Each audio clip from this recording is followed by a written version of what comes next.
Okay, I'm the campaign organizer for resisting environmental destruction on indigenous lands.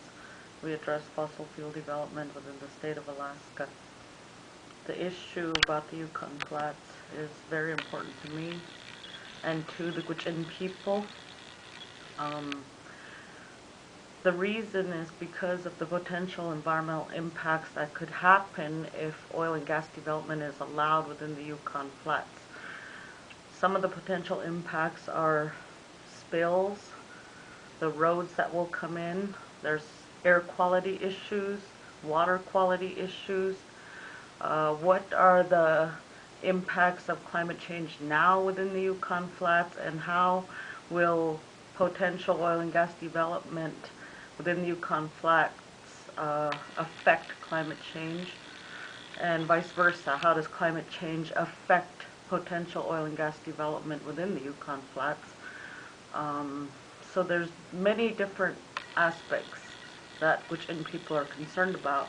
We want the U.S. government, the U.S. Fish and Wildlife Service, to address these issues, specifically related to our interrelation with the land and how is this going to impact our daily lives. In the village of Nuiqsut, alpine oil field surrounds that community. Some of the impacts that community has felt is 80% of that community has asthma.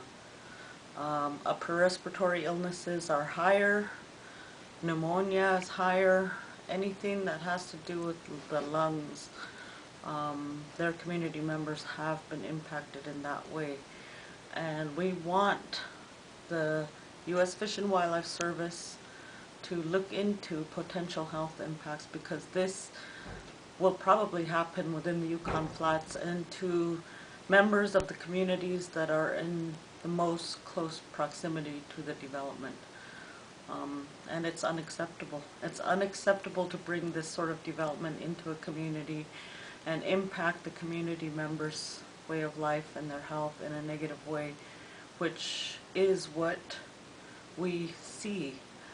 Other impacts is if there is an oil spill down the Yukon River, it's been estimated that it would take 48 hours for the spill to reach the Yukon River and travel down 152 miles down the Yukon River.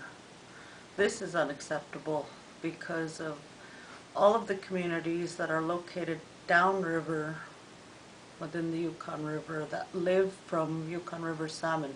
Their whole way of life is based on the salmon, and the salmon will be impacted if there is an oil spill. And how do they plan to address an oil spill within the Yukon River? What is their plan for cleanup? At this point in time, there isn't any. In the draft environmental impact statement that was just released, there is no plan. So the communities, all 66 communities that rely on Yukon River salmon, they need to request government-to-government consultations on this issue because their way of life is at stake. Another issue as far as Native people is that if the development is allowed and the land trade moves forward, oil and gas development commences within the Yukon Flats, there will be a wellhead tax of 1.5%, which the U.S. Fish and Wildlife Service will get.